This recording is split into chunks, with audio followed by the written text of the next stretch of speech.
নমস্কার বন্ধুরা, 2020 সালে নিটে unit and dimension chapter class 11দের যে প্রথম চ্যাপ্টার সেখান থেকে স্ক্রু গ্যাস টপিক থেকে যে কোশ্চিনটা এসেছিলো সেটা আমরা করবো অ্যান্ড কনসেপ্টটা তোমাদের বোঝাবো। এখানে তোমরা এই স্ক্রু গেজের যে কোনো কোশ্চিন করতে পারবে। ওকে, এই কোশ্চিনটা যদি ভালোভাবে বুঝতে পারো। So guys, very very important. তোমরা যারা এখন এই সামনে নিট এক্সাম দিতে যাবে, খুবই ইম্পর্টেন্ট। এই চ্যাপ্টার থেকে প্রতি বছরে দুটো করে কোশ্চিন দিচ্ছে এখন 8 নাম্বার, মানে ভেরি ইম্পর্টেন্ট। ফিজিক্সের 8 নাম্বার পাওয়া মানে খুবই খুবই একটা ইম্পর্টেন্ট জিনিস। তাহলে এখানে দেখো এই কোশ্চিনটাতে কী বলা হয়েছিল, 2020 সালের কোশ্চিন। খুব মনোযোগ সহকারে দেখো, এখানে স্ক্রু গেজ বলছে যে লিস্ট কাউন্টটা দেওয়া আছে 0.01 millimetre and there are 50 division in its circular স্কেলে the pitch of screw gauge. Pitch বের করতে বলছে। আচ্ছা, আমি বেসিক জিনিসটা এখানে বুঝিয়ে দিচ্ছি, কনসেপ্টটা দেখো। এখানে স্ক্রু গেজ তোমরা যারা জানো না এবং যারা জানো সবাই এখানে দেখো মেইন স্কেলে স্ক্রু গেজ এরকম দেখতে হয়। স্ক্রু গেজ দিয়ে কী করা হয়, ছোট ছোট যেগুলো সরু, খুব ধরো ওই যে ছোট ছোট তার বা কোনো ছোট ছোট বোল জাতীয় জিনিসের কী হয়, ব্যাস নির্ণয় করা হয়, ব্যাসার্ধ এগুলো বের করা হয়। বুঝতে পারছো, তাদের থিকনেস। অ্যান্ড এই যে এটাকে বলা হয় মেন স্কেল। এখানে ভিতরে এরকম দাগ থাকে, এটা মেন স্কেল, আর এটা সার্কুলার স্কেল। এইরকম এটাকে ঘোরানো যায়। বুঝতে পারছো, তাহলে এরকম এটা ঘোরালে কী হবে, এটা সামনে এগিয়ে আসবে, আর এটা এদিকে এখানে লাগানো হয় যে কোনো ধরো পাতলা সরু তার বা ছোট, খুবই ছোট জিনিস যেগুলো।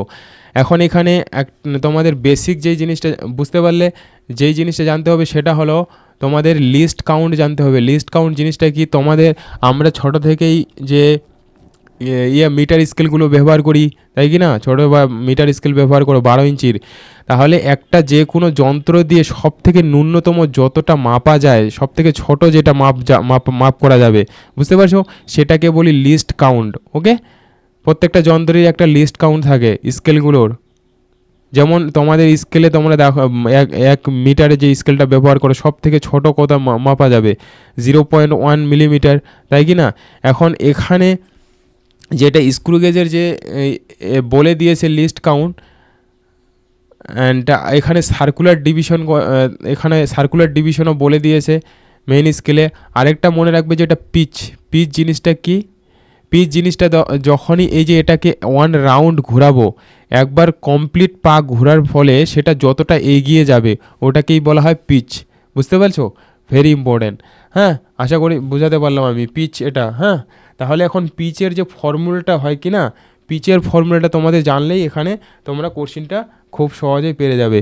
তাহলে পিচ সমান মনে রাখবে যে পিচ সমান হলো লিস্ট কাউন্ট ইনটু তোমাদের যেটা নম্বর অফ যে সার্কুলার ডিভিশন ওখানে কয়টা থাকে। এই যে এটাতে সার্কুলার ডিভিশন যতগুলো থাকবে ওটা দেওয়া থাকবে। বুঝতে পারলে, কোনো এক্সপেরিমেন্ট করার ক্ষেত্রে ওটা স্ট্যান্ডার্ড থাকে। তাহলে এখানে শুধু লিখতে হবে number of circular division, number of circular division.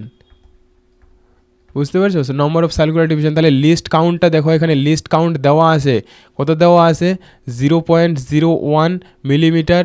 আর এখানে সার্কুলার ডিভিশনটাও দেওয়া আছে কত, 50। ওকে, তাহলে এখানে এটা যদি আমরা ক্যালকুলেট করি কত বের হবে, একটা জিরো ক্যান্সেল হয়ে যাবে, এখানে একটা জিরো থাকবে, কারণ এটাকে যদি আমরা পয়েন্ট তুলে দিই না, নিচে দুটো জিরো হবে। আমি ভালো করে লিখে দেখাচ্ছি, এটা হয়ে গেল কি না? তাহলে কত হবে, 0.5 কোথায় আছে, 0.5 মিলিমিটার।